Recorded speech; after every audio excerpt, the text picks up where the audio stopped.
ዝናብ ሳይኖር ደመና ሳይታይ ከሰማይ የወረደ መብረቅ አሁን ቤተክርስቲያኑ ያለበት ቦታ ላይ ወርዶ ተመለሰ። ነገር መብረቅ ሳይሆን መልአኩ እዛው ቤተ መቅደሱ የሚሰራበትን ቦታ እየጠቆመን ነው በማለትና በመስማማት እዛው ቤተ መቅደሱ እውነቴን ነው ብላችሁ ከአልጋ ላይ ብድግ አድርጎኝ ጥሎኝ ያውቃል።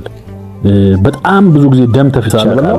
በጣም ብዙ ጊዜ ቅዱስ ሚካኤል አንተ ታውቃለህ፣ መድኃኔዓለም በቅዱስ ሚካኤል አማላጅነት ትምረኛለህ በሚል አምናለሁ እንደምታደርግልኝ አማላጁ ፈጥኖ ደራሹ ቅዱስ ሚካኤል በሚል በእምነት ሳልበላ እስከ 7 ሰዓት ቆየው። አትሄድም የሚለው ሲበረታ እኔ ሳላውቀው እንባዬ ካይኔ ላይ ፈሰሰ ነበር። የሚደንቀው ቅዳሴውን የሚቀድሱት ደግሞ ዛሬ ላይ አሁን 2018 አለቃ ሆኖ የሚያስመርቁት መላከ መንክራት ኃይሌ አብርሃም ነው። በእውነት የድንግል ማርያም ልጅ የቅዱስ ሚካኤል ልጅ ነኝና ኦፕራሲዮን መደረግ የለብኝም በሚል ለራሴ ቃል ገባው። ጨርሼ ሌላው ሰው ሐሳብ እየተናገረ እያለ ዞር ብሎ ሳይሆን እኔ ራሴን ስቼው ድቄያለሁ። ወይ ፌንት ቅዱስ ሚካኤል ዓመታዊ ክብረ በዓል ተከብሮ ቅዳሴው የተቀደሰ ነበር።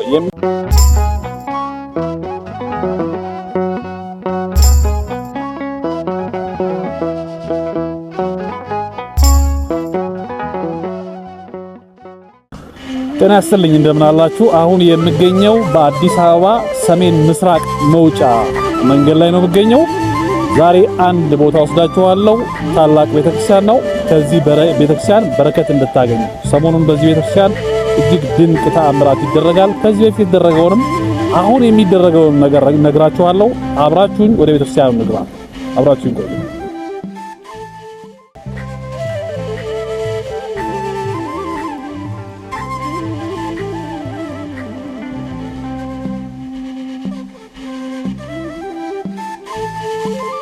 የተመሰረተው 1986 ዓመተ ምህረት ነው። የመመስረቱ ምክንያት ደግሞ ከ4 ኪሎ አካባቢ ለሸራተን ግንባታ ወይም የልማት ስራ የተነሱ ኦርቶዶክሳውያን ናቸው። ይሄ ቦታ በአቶ ዳዲ በተባሉ ግለሰብ ለነዚህ ሰዎች ከተበረከተ በኋላ በ1986 ዓመተ ምህረት ወዲያውኑ በሳጠራ መቃኞ በመስራት የቅዱስ ሚካኤልን ታቦት አመጡ። የቅዱስ ሚካኤል ታቦት በሳጠራ ከ1986 እስከ 1988 ዓመተ ምህረት በዚህ ቦታ አገልግሎት ከሰጠ በኋላ 1988 ዓመተ ምህረት አቶ ቁሙላቸው ገብረስላሴ የተባሉ የቤተክርስቲያን አማኝ ባለሀብት በዚህ ቦታ ላይ በመምጣት ይሄ አሁን ያለውን የምታዩትን ቤተክርስቲያን ገነቡ። ይሄ ቤተክርስቲያንም በ32 ዓመት አገለገለ። 32 ዓመታት ያክል አገለገለ። 32 ዓመት ካገለገለ በኋላ በወቅቱ የቤተክርስቲያኗ አስተዳዳሪ የነበሩት መላከ ምሕረት ዘካርያስ አዲስ ዛሬ ላይ የካ ወረዳ ቤተ ክህነት ዋና ስራ አስኪያጅ ይህንን ቦታ ያስተዳደሩ ነበርና ለአካባቢው የሚመጥን ምዕመናንን በደንብ በስፋት እንዲያስቀድሱበት የሚያደርግ ወይም የሚያስችል እንዲሁም ለትውልድ የሚሻገር ቤተክርስቲያን መስራት እንዳለባቸው ከምዕመናን ከማህበረ ካህናት ከአስተዳደር ሰራተኞች ጋር ከተነጋገሩና ከተስማሙ በኋላ ወዲያ ወደ እንቅስቃሴ በመግባት የህንጻ ሰሪ ኮሚቴ ማዋቀርና እንዲሁም አንዳንድ መሰረታዊ ጉዳዮችን መስራት ጀመሩ። ከዚያ በኋላ የህንጻ ሰሪ ኮሚቴው ወዲያ ወደ ስራ በመግባት ለትውልድ የሚሻገር አካባቢውን የሚመጥን የህንጻ ዲዛይን ቤተክርስቲያንን ስርዓት የጠበቀ የህንጻ ዲዛይን መረጣ ማድረግ ጀመሩ። ከዚያም የህንጻ ዲዛይኑ ተመረጠ። ተመርጦም ለስራ ለግንባታ በእንቅስቃሴ ላይ እያሉ ቦታውን የቱ ጋር እንደሆነ ለመወሰድ በሚንቀሳቀሱበት ሰዓት 2004 ዓመተ ምህረት ሰኔ 12 የቅዱስ ሚካኤል ዓመታዊ ክብረ በዓል ተከብሮ ቅዳሴው የተቀደሰ ነበር። የሚደንቀው ቅዳሴውን የሚቀድሱት ደግሞ ዛሬ ላይ አሁን 2018 አለቃ ሆኖ የሚያስመርቁት መላከ መንክራት ኃይሌ አብርሃም ነበሩ። ቅዳሴውን በዋና ወይም በገባሬ ሰናይነት እየቀደሱ የነበሩ በሚቀድሱበት ሰዓት ዝናብ ሳይኖር ደመና ሳይታይ ከሰማይ የወረደ መብረቅ አሁን ቤተክርስቲያኑ ያለበት ቦታ ላይ ወርዶ ተመለሰ። ይገርማል። መብረቅ ወርዶ ወይ ወደ መሬት ይገባል ወይ ወደ ዛፎች ውስጥ ይገባል እንጂ ነክቶ መሬት አይመለስም። መሬቱን ነክቶ ተመለሰ። የቤተክርስቲያኑ አስተዳዳሪ መላከ ምሕረት ዘካርያስ አዲስ ማህበረ ካህናቱና የህንጻ ሰሪ ኮሚቴ ይሄ ነገር መብረቅ ሳይሆን መልአኩ እዛው ቤተ መቅደሱ የሚሰራበትን ቦታ እየጠቆመን ነው በማለትና በመስማማት እዛው ቤተ መቅደሱ እዚህ ጋር እንዲሰራ መሰረት ድንጋይ ተጥሎ ቡራኬ ከተደረገ በኋላ ስራው ተጀመረ። ይሄ ቤተ መቅደስ 13 ዓመታትን ፈጅቷል። 3534 ካሬ ሜትር ላይ አርፏል። እጅግ ድንቅ የሆነ የስነ ህንጻ ውበት ያለው ትውፊቷን የቤተክርስቲያንን ስርዓትን የጠበቀ ህንጻ ቤተ መቅደስ ነው። ህንጻ ቤተ መቅደሱን ከላይ ስታዩት ቶፖግራፊው የሚያሳየው የክርስቶስን መስቀል ነው። ቀራንዮ ይወስዳችኋል። ራሱ ህንጻው ምስጢራትን እንዲሁም የሚገልጥ ነው። በቤተክርስቲያን አሰራር ህንጻዎች ምስጢራትን ይገልጣሉ። የዚህ ቤተ መቅደስ አሰራር ደግሞ ልዩ የሚያደርገው ህንጻው ከሚገልጠው ምስጢራት ባሻገር የክርስቶስን ዕድሜ፣ የእመቤታችንን ዕድሜ፣ የሐዋርያትን ቁጥር እንዲሁም የቤተክርስቲያንን ምስጢራት ስርዓተ ቤተክርስቲያንን በደንብ የሚገልጥ ነው። በውስጡ እጅግ ድንቅ የእጅ ጥበብ ያረፈባቸው ስርዓተ ቤተክርስቲያንና ትውፊትን የጠበቁ የቤተክርስቲያን የአሳሳል ዘይቤን የጠበቁ ስዕላት አሉ። በቅዱሳን ስዕላት ያማረ ነው። ቤተ መቅደሱ ግራውንድ አለው። በግራውንዱ ውስጥ የመሰብሰቢያ አዳራሽ የወንጌል ማለት ነው፣ እንዲሁም ደግሞ የክርስትና ቤት የዕቃ ቤትንም የያዘ ታላቅ ስፍራ ወይም ቦታ አለው። በዚህ ስፍራ ላይ በዋናነት የቅዱስ ሚካኤል ቤተ መቅደስ የቅዱስ ሚካኤልን ጽላት የሚይዝ ሲሆን የታላቋ እናታችን የአማላጃችን የቅድስት ድንግል ማርያም የኪዳነ ምሕረት ጽላት፣ የታላቁ አባት የአቡነ ገብረ መንፈስ ቅዱስ ጽላት እንዲሁም የኢትዮጵያዊ ታላቅ አባት የአባ ሳሙኤል ዘዋልድባ ጽላት አለበት። ይህ ቤተ መቅደስ ከላይ በሜዛኒን ሆኖ የተሰራ ነው። እጅግ ሰፊ እጅግ ድንቅ ቤተ መቅደስ ነው። ይህ ቤተ መቅደስ 13 ዓመት ከፈጀ በኋላ ነው ጥር 16 እና 17 2018 ዓ.ም ሊመረቅ ነው።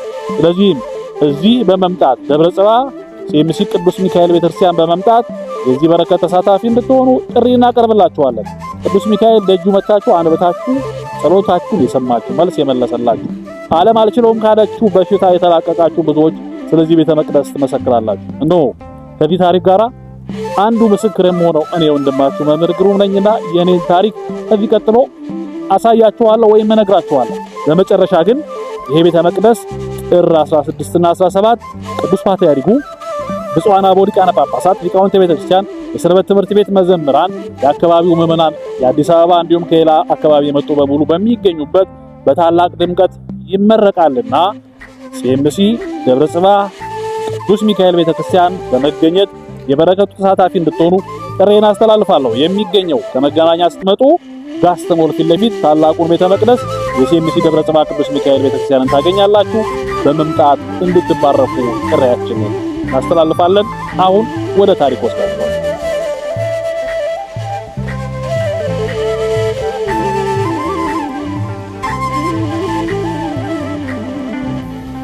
በስመ አብ ወወልድ ወመንፈስ ቅዱስ አሃዱ አምላክ አሜን።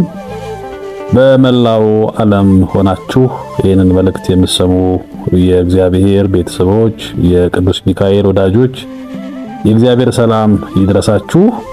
እኔ ወንድማችሁ መምህር ግሩም ከበደ ነኝ። እንግዲህ በዮፍታ ሚዲያ በተከታታይ በማቀርበው ቤተክርስቲያንን የመጠበቅ ትምህርቷን በትክክለኛው መንገድ የማያስተምሩ የማትለውን ትላለች በማለት ቤተክርስቲያኗን የሚቃወሙ ሰዎችን እንግዲህ ልክ እንዳልሆኑ በማሳየት ለብዙ ዓመታት በዮፍታ ሚዲያ እንዲሁም በቲክቶክ በፌስቡክም የበኩሌን ለማድረግ ስጥር ታውቁኛላችሁ ብዬ አስባለሁ። በኢትዮጵያ ኦርቶዶክስ ተዋሕዶ ቤተክርስቲያን በሰባኪ ወንጌልነት የማገለግል የቤተክርስቲያን መምህር ነኝ። እንግዲህ ዛሬ ወደ እናንተ የመጣሁት በዚህ በሲኤምሲ ደብረ ጽባ ቅዱስ ሚካኤል ቤተክርስቲያን ቅዳሴ ቤት አከባበር ዙሪያ የሰራውላችሁ አጭር ዶክመንተሪ ላይ ስለ ቅዱስ ሚካኤል ጠበል ድንቅ አድራጊነት እግዚአብሔር በቅዱስ ሚካኤል አማላጅነት እንዴት ሰዎችን እንደሚያግዝ ብዙዎች ደግሞ በዚህ በቅዱስ ሚካኤል ጠበል ብዙ ነገር እንደተደረገላችሁ ምሳሌ ልትሆኑ እንደምትችሉ ተናግሬያለሁ። ምሳሌ ከሚሆኑ ሰዎች መካከል ደግሞ አንዱ ራሴ ነኝ። የነበረኝን ታሪክም ደግሞ ልነግራችሁ ቀጠሮ ይዤ ስለነበር እንድታደምጡኝ ነው። እንግዲህ በ1994 ዓመተ ምህረት ነው ወደ አዲስ አበባ የመጣሁት። 94 ዓመተ ምህረት አጠቃላይ ወደ አዲስ አበባ ከመምጣት ያስቀድሞ ግን በማላውቀው በሽታ በጣም እታመም ነበር። ሰውነቴ በጣም ከስታ ነበር። ምግብ አልበላም ነበር። እንዲሁም ደግሞ እጅግ በጣም የማቃጠል ስሜት፣ እጅግ በጣም ከባድ የሆኑ ህመሞች ነበሩብኝና ነፍሷን ይማርና እናቴ አሁን ወደ እውነቱ ቦታ ሄዳለች። በመደወል እንድመጣ ታደርግና አዲስ አበባ ላይ እጅግ በጣም ትልቅ የሆነ ሆስፒታል፣ የግል ሆስፒታል፣ ስቴዲየም አካባቢ ያለው ሆስፒታል እንድታከም እድሉ ይመቻችና እናቴም አባቴም ይዘውኝ ወደ ሆስፒታል ይሄዳሉ። እና ሆስፒታል ከሄድኩ በኋላ የህመሜ አይነት ሲነገራቸው ዶክተሮቹ መታዘዝ ያለበት የላቦራቶሪ ምርመራዎች ታዘዙ። ደም ታዘዘ።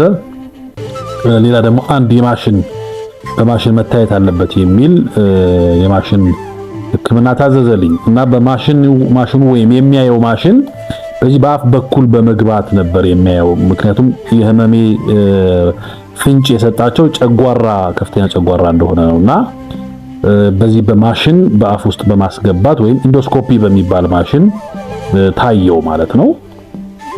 ከዛ በኋላ የደም ውጤቴም የኢንዶስኮፒው ውጤት የሚያሳየው እጅግ ከፍተኛ እና ኃይለኛ የሆነ የጨጓራ በሽታ እንዳለብኝና ያም ህመም እንደሆነ ተገለጠልኝ። በጣም የሚገርማችሁ እናቴ ቤት መኖር ጀምሬያለሁ እየታከምኩ እንዲህ ስብሰባ ላይ በሰንበት ትምህርት ቤት በቤተክርስቲያን አገልግሎት ስብሰባ ላይ ቁጭ ብለን ሐሳብ ሰጥቼ ተናግሬ ጨርሼ ሌላው ሰው ሐሳብ እየተናገረ እያለ ዞር ብሎ ሳይሆን እኔ ራሴን ስቼ ወድቄያለሁ ወይም ፌንት በሚባል እንደሚሉት ራሴን ስቼ ከወንበር ስር መገኝባቸው ጊዜዎች ብዙ ነበሩ። ልብስ ይሄ እዚህ ጋር አይነካኝም እንዲህ ይዤ ነበር ልብሴን የሚሄደው። እንዲሁም ደግሞ ምግብ በሰዓቱ ጠዋት በሰዓት ከእንቅልፌ እንደተነሳው ቁርሴን በሰዓቱ በላለሁ። ይሄ ብቻ አይደለም፣ ቁርሴን ከበላው በኋላም ደግሞ ብስኩትና ከረሜላ ሁል ጊዜ ከኪሴ አይጠፉም። የጨጓራው ህመም ስሜት እንደመፋቅና እንደመውጋት እዚህ ጋር ከተሰማኝ አናቴን ከተሰማኝ ቶሎ በፍጥነት ብስኩቱን እና ከረሜላውን እቀምሳለሁ። ቁርሴን ምሳዬን በሰዓቱ ነው በላው። የምበላው ግን በዘይት ብቻ የተሰራ ሩዝ ነው። ሽንኩርትና ዘይት ብቻ ሌላ ነገር የማይገባበት በዘይትና በሽንኩርት የተሰራ ሩዝ ብቻ ነው የምበላው። ነጭ ሩዝ ነበር የምበላው። እሷንም በሰዓቱ እበላለሁ። ውሃዬን ጠጣለሁ። መንገድ ላይ ሲሄድ በተቻለ አቅም እንደ ደረጃ ገጭና የሚያደርገኝ ነገር እንዳይኖር እየተጠነቀቅኩ ነው የሚሄደው። ብዙ መናገር አልችልም። ብዙ ከተናገርኩኝ እጅግ በጣም በቃ ከፍተኛ ህመም ነው የሚሰማኝ። በተለይ ደግሞ ጠንከር ያሉ ምግቦችማ ከበላው ካልጋ ላይ ሁሉ አንስቶ ነው የሚያፈርጠኝና ከፍተኛ የጨጓራ ህመም እንደሆነ ዶክተሩ ነገረኝ። ስለዚህ ነገራቸው። እኔ ብዙ መናገር አልችልም ነበረ ለእናትና ለአባቴ። ስለዚህ የመጀመሪያው ዙር የተሰጠውን እነዚህ መድኃኒቶች ይከታተል፣ ከዚያ በኋላ ግን ካልሆነ ያን የተጎዳው ፓርት ቆርጠን እናወጣዋለን የሚል ውሳኔ ነው የተወሰነው እና እኔ ያን መድኃኒት ሰጡኝ። መድኃኒቱንም ወስጄ ለውጥ የለም። ከዚያ በኋላ ድጋሚ ይዘውኝ ሄዱ። ድጋሚ ይዘውኝ ሲሄዱ ለምን እንደሚወስዱኝ አውቃለሁ። ምክንያቱም ሐኪሙ ምን ብሎ ነበረ? ካልተሻለው በዚህ መድኃኒት ተቆርጦ መውጣት አለበት። ስለዚህ እኔ በእውነት የድንግል ማርያም ልጅ የቅዱስ ሚካኤል ልጅ ነኝና ኦፕራሲዮን መደረግ የለብኝም በሚል ለራሴ ቃል ገባሁኝ እና ብዙ መናገር አልችልም። እናቴና አባቴ በመስማማት አይነት ስሜት ሲናገሩ፣ እኔ ግን ወደ ቤት ውሰዱኝ አልኩኝ። ወደ ቤት ውሰዱኝ አልኩኝ። ወደ ቤት ትሄዳለህ አትሄድም በሚል ትግል ገጠመ። አባቴና እናቴ አይ መታከም አለብህ አለበለዚያ ትሞታለህ፣ እኔ ደግሞ ወደ ቤት ውሰዱኝ እላለሁ። በልቦናዬ እንዲያሰብኩት ነገር አለ። አትሄድም የሚለው ሲበረታ እኔ ሳላውቀው እንባዬ ከዓይኔ ላይ ፈሰሰ እና ማልቀስ ጀመርኩኝ። ከዛ ዶክተሩ መጣ። አንድ ሰው በዚህ አይነት መንገድ መታከም አይችልም፣ ስነ ልቦና ጉዳት ስላለ ስለሚደርስ፣ ስለዚህ ለመታከም ዝግጁ ስላልሆነ ውሰዱትና ሲረጋጋ አምጡት አለ። ደግሞ ደስተኛ ሆንኩኝ። ሄድኩኝ ወደ ቤት። አንድ ታናሽ ወንድም አለኝ። ታናሽ ወንድሜን በአስቸኳይ ጧት ሄደ። አሁን የዛን ቀን ከሰዓት ነው፣ ነገ ጧት ሄደ ፌስታል ትይዝና ባለ ሁለት ሊትር እነዚህ ሃይላንድ ፕላስቲኩን ይዘ ከቅዱስ ሚካኤል ጸበል ይዘህልኝ ትመጣለህ አልኩት። ልብ በሉ እኔ የምኖረው ቅዱስ ሚካኤል ቤተክርስቲያንና የኮተቤ አድባራት ጥምቀተ ባህር የሚወጡበት ቦታ ነው። በተለምዶ እድር ሜዳ የሚባለው ቦታ ነው የምኖረው። ለቅዱስ ሚካኤል ቢበዛ 1 ኪሎ ሜትር ወይ 2 ኪሎ ሜትር ቢሆን ነው ርቀቱ። ለወንድሜ ነገርኩት። በጠዋት ተነሳ 2 ሊትር 2 ሃይላንድ ይዞ ቅዱስ ሚካኤል ቤተክርስቲያን ሄደ። ጸበሉን ይዞልኝ መጣ። በጠዋት ነው ይዞልኝ የመጣው። ልብ በሉ ቅድም ምን ብያችሁ ነበር? ካልበላው በሰዓቱ ይጥለኛል። እንኳን አይደለም ቁርስ አይደለም ቁርስ በልቼ ስሜቱ ሲሰማኝ ብስኩቱን ካልበላው ይጥለኛል። ግን እኔ ምን አልኩ? በቃ ከዚህ በኋላ የቅዱስ ሚካኤልን ጠበል ጠዋት 1 ሊትር ጠጣለሁ እስከ 7 ሰዓት ድረስ ምግብ አልበላም በሚል ምበላው 7 ሰዓት ነው በሚል ተስማማው። ለራሴ ወሰንኩኝ። 1 ሊትሩን ጠበል ግጥም አድርጌ ጠጣሁኝ። ከዛ ቤት ውስጥ የምታገለግለ ልጅ ነበረች። እናቴ ታስጠነቅቃ ስለነበር እንዳያመው እንዳይጥለው ምግቡን በሰዓት ስጪ ስለምትላት እሷ መታ ምግብ ስትል አልበላም አልኩ። ከዛ ይገርማችኋል ጠበሉን ከጠጣውበት ጊዜ ጀምሮ ከሆዴ የሚወጣው ነጭ ነገር የቅዱስ ሚካኤልን ጠበል ጠጣለሁ። ከዛ ወዲ ነጭ ነገር ይወጣል። የሚወጣው አሲር ነው፣ ይንተከተካልና ይሄ ከንፈሬ በቃ በቢላ ተሸነተረ፣ ምላሴ አበጠ፣ ጉሮሮዬ ሁሉ ተነጣጠቀ። በቃ ያለ ማቋረጥ ይወጣል። በጣም ተገዳደረኝ። ሊጥለኝ ምግብ ስላልበላው አልበላ። ቅዱስ ሚካኤል አንተ ታውቃለህ፣ መድኃኔዓለም በቅዱስ ሚካኤል አማላጅነት ትምረኛለህ በሚል አምናለሁ እንደምታደርግልኝ አማላጁ ፈጥኖ ደራሹ ቅዱስ ሚካኤል በሚል በእምነት ሳልበላ እስከ 7 ሰዓት ቆየው። ከዛ በኋላ 7 ሰዓት ላይ ቀመስኩ። በተከታታይ እንዲህ ማድረግ ጀመርኩ። ቅዱስ ሚካኤል ከዚህ በፊት እግሬ ላይ ያልተገባ ነገር ረግጬ እግሬ አብጦ በከዘራ ሁሉ በሚሄድበት ሰዓት በሻሸመኔ ደብረ ስብሐት ቅዱስ ሚካኤል ጠበል 3 ወር ከተጠበልኩ በኋላ ያ ነገር ከላይ ላይ ተወግዶ እግሬ እንደተስተካከለ አውቃለሁ። ይሄ እምነት አለ በኔ ላይ። ስለዚህ አሁንም ቅዱስ ሚካኤል ያግዘኛል፣ ይሄ ነገር ይጠፋል አልኩ። እዛ ያልቃል። ሲያልቅ ጠበሉ ሄዶ ያመጣልኛል። ወንድሜ ዳንኤል ይባላል።